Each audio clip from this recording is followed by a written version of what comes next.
क्या आप जानते हैं एक ऐसे प्रोजेक्ट के बारे में जिसे लेकर सरकार और विपक्ष और यहाँ तक कि सोशल मीडिया पर एक बहस छिड़ी हुई है, उसे काफी विवादित बताया जा रहा है। उस प्रोजेक्ट का नाम है ग्रेट निकोबार प्रोजेक्ट। आज के इस वीडियो में हम इसी पर बात करेंगे कि आखिर क्यों इतना मचा हुआ है हंगामा इस प्रोजेक्ट को लेकर।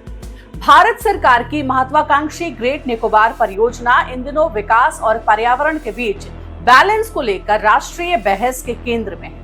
एक तरफ इसे हिंद प्रशांत क्षेत्र में भारत की रणनीतिक और आर्थिक ताकत बढ़ाने वाला गेम चेंजर बताया जा रहा है, तो दूसरी ओर पर्यावरणीय प्रभाव और बायोडायवर्सिटी, साथ ही स्थानीय जनजातीय समुदायों पर इसके असर को लेकर गंभीर सवाल उठने लगे हैं। ग्रेट निकोबार प्रोजेक्ट भारत का 92,000 करोड़ का रणनीतिक प्रोजेक्ट है। इसमें पोर्ट, एयरपोर्ट, टाउनशिप और पावर प्लांट बनेंगे। ये हिंद महासागर में भारत की सुरक्षा और बिजनेस को मजबूत करेगा, लेकिन पर्यावरण और आदिवासी प्रभाव को लेकर विवाद हो रहा है।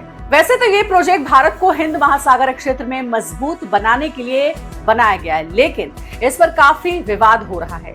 कुछ लोग इसे पर्यावरण और आदिवासी संस्कृति के लिए खतरा बता रहे हैं, जबकि सरकार इसे देश की सुरक्षा और इकोनॉमी के लिए जरूरी बता रही है। सरकारी दावों और आलोचनाओं के बीच सच्चाई क्या है, ये समझना जरूरी है। पहला सवाल, ग्रेट निकोबार परियोजना क्या है? ग्रेट निकोबार परियोजना भारत की एक महत्वाकांक्षी रणनीतिक और आर्थिक पहल है, जिसका उद्देश्य हिंद महासागर क्षेत्र में देश की मौजूदगी को और मजबूत करना है। इस परियोजना के तहत अंतर्राष्ट्रीय transshipment port, greenfield airport, power plant और आधुनिक टाउनशिप विकसित किए जाने की योजना है। ये सिर्फ इंफ्रास्ट्रक्चर निर्माण तक लिमिटेड नहीं है, बल्कि भारत को ग्लोबल समुद्री व्यापार और लॉजिस्टिक नेटवर्क में एक अहम सेंटर पॉइंट के रूप में स्थापित करने की दिशा में एक बहुत बड़ा कदम माना जा रहा है। इसके जरिए क्षेत्रीय कनेक्टिविटी, व्यापारिक क्षमता और सामरिक महत्व तीनों को एक साथ मजबूत करने का लक्ष्य रखा गया है। ग्रेट निकोबार प्रोजेक्ट को 3 चरणों में पूरा किया जाएगा। पहले चरण में 2025 से 2035 तक काम होगा। इसमें गलाथिया बे में एक बड़ा पोर्ट बनेगा, जिसकी क्षमता शुरू में 4.4 मिलियन TEU और बाद में 16 मिलियन TEU होगी। ये पोर्ट इतना गहरा होगा कि बड़ी बड़ी जो शिप्स हैं वो आसानी से यहाँ आ जा सके। इसके अलावा एक नया इंटरनेशनल एयरपोर्ट बनेगा, जो सिविल और डिफेंस दोनों कामों के लिए इस्तेमाल होगा। 450 MVA का गैस और सोलर आधारित पावर प्लांट बनेगा, ताकि बिजली की कोई प्रॉब्लम ना हो।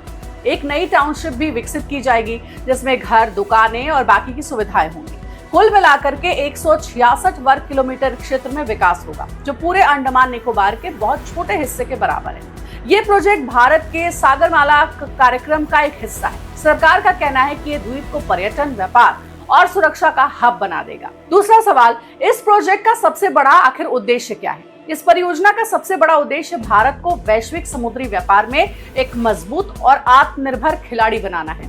अभी तक देश को ट्रांसशिपमेंट के लिए कोलंबो और सिंगापुर जैसे विदेशी बंदरगाहों पर डिपेंडेंट रहना पड़ता था, जिससे लागत और समय दोनों बढ़ते हैं। ग्रेट निकोबार में विकसित होने वाला ट्रांसशिपमेंट हब इस डिपेंडेंसी को कम करेगा और भारत को क्षेत्रीय लॉजिस्टिक्स नेटवर्क में प्रमुख स्थान दिलाएगा।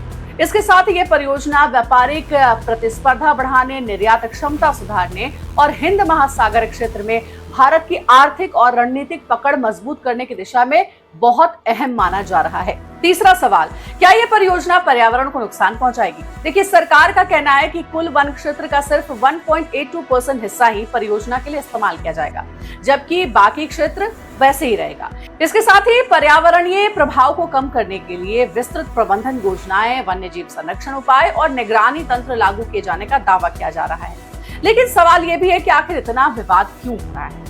इस प्रोजेक्ट पर सबसे ज्यादा विवाद पर्यावरण को लेकर है। राहुल गांधी समेत कई लोग कह रहे हैं कि इससे 160 वर्ग किलोमीटर जंगल कट जाएगा, लाखों पेड़ों को नुकसान पहुंचेगा और समुद्री जीव जंतु भी इससे प्रभावित होंगे। वे इसे देश की प्राकृतिक और आदिवासी विरासत के खिलाफ अपराध बता रहे हैं। कुछ लोग ये भी कहते हैं कि इससे शोम्पेन और निकोबारी जनजातियों की संस्कृति भी खतरे में पड़ जाएगी, लेकिन सरकार इन आरोपों को खारिज करती है। सरकार के मुताबिक कुल जंगल क्षेत्र का सिर्फ 1.82% ही हिस्सा प्रभावित होगा। 18,65,000 पेड़ों में से ज्यादा 7,11,000 पेड़ काटे जाएंगे, और वो भी अलग अलग फेज में।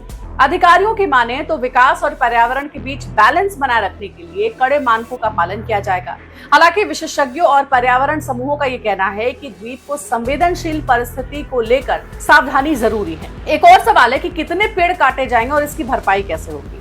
देखिए, इस परियोजना के तहत लगभग 7,11,000 पेड़ काटे जाने का अनुमान है, जो इकोलॉजिकली बैलेंस के लिए चिंता का बड़ा कारण बना हुआ है। हालांकि सरकार कहती है कि इसकी भरपाई के लिए व्यापक वनीकरण योजना हमने तैयार की है। इसके तहत हरियाणा में करीब 97.3 वर्ग किलोमीटर क्षेत्र में नए सिरे से जंगल विकसित किए जाएंगे। अधिकारियों की माने तो ये कदम कंपेंसेटरी अफॉरेस्टेशन के तहत उठाया जा रहा है, ताकि वन इलाके में होने वाला जो नुकसान है उसकी भरपाई की जा सके।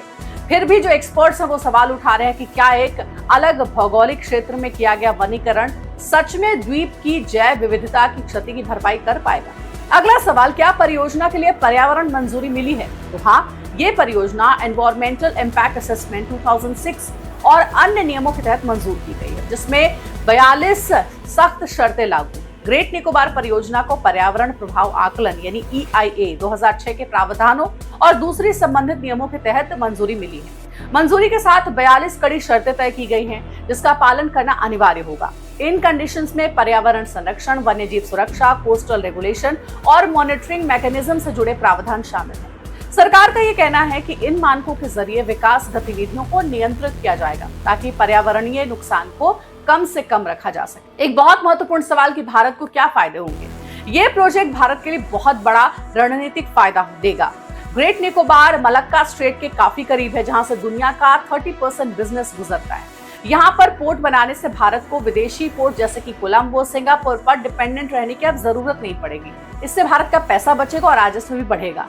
अनुमान है कि 2040 तक सालाना 30,000 करोड़ रुपए का भारत को फायदा हो सकता है। देखिए, रक्षा के लिहाज से ये प्रोजेक्ट भारत को अंडमान सागर में मजबूत बनाएगा। चीन की स्ट्रिंग ऑफ पर्ल्स रणनीति का मुकाबला करने में भी मदद मिलेगी। भारतीय नौसेना और भारतीय वायुसेना की मौजूदगी बढ़ेगी, समुद्री रास्तों की निगरानी आसान हो जाएगी और इकोनॉमी को भी बूस्ट मिलेगा। 40 से 50,000 नौकरियां, पर्यटन बढ़ेगा, शिप रिपेयर और लॉजिस्टिक का नया हब बनेगा। द्वीपों पर बिजली, स्वास्थ्य और शिक्षा जैसी सुविधाएं और बेहतर हो जाएंगी। लेकिन घूम फिर कर वही सवाल कि पर्यावरण की सुरक्षा कैसे होगी। सरकार ये दावा कर रही है कि पर्यावरण को पूरा ध्यान दिया गया है और CRZ साथ ही EIA नियमों के तहत मंजूरी ली गई है। Coral translocation, wild life management plan और लगातार मॉनिटरिंग की व्यवस्था है। 3 अलग अलग कमेटियां बनाई गई हैं प्रदूषण, जैव विविधता और आदिवासियों की देखभाल के लिए। काटे गए पेड़ों की भरपाई के लिए हरियाणा और मध्य प्रदेश में हजारों हेक्टेयर पर पेड़ भी लगाए जाएंगे। आदिवासी समुदायों का क्या होगा, ये भी बड़ा सवाल है। तो सरकार स्पष्ट तौर से ये कहती है कि कोई आदिवासी विस्थापन नहीं होगा। शोम्पेन और निकोबारी जनजातियों के हितों की पूरी रक्षा की जाएगी। ट्राइबल रिजर्व क्षेत्र में नेट बढ़ोतरी होगी। पुरानी पॉलिसी यानी कि जारावा पॉलिसी जो कि 2004 और शोम्पेन पॉलिसी 2015 का पालन भी किया जाएगा। मिनिस्ट्री ऑफ ट्राइबल अफेयर्स ने NOC लिया गया है।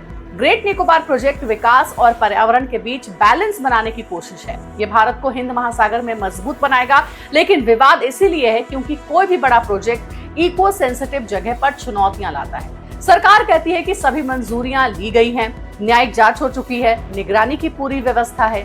ये प्रोजेक्ट सफल हुआ तो भारत की रक्षा, व्यापार और क्षेत्रीय ताकत बढ़ेगी, लेकिन इसके लिए पारदर्शिता यानी कि ट्रांसपेरेंसी, सख्त निगरानी और जनता की भागीदारी बहुत जरूरी है। आपका क्या कहना है इस प्रोजेक्ट को लेकर के? कमेंट सेक्शन में अपनी राय जरूर रखिएगा और अगर चैनल पर वीडियोस पसंद आ रहे हैं तो चैनल को सब्सक्राइब करना ना भूलें।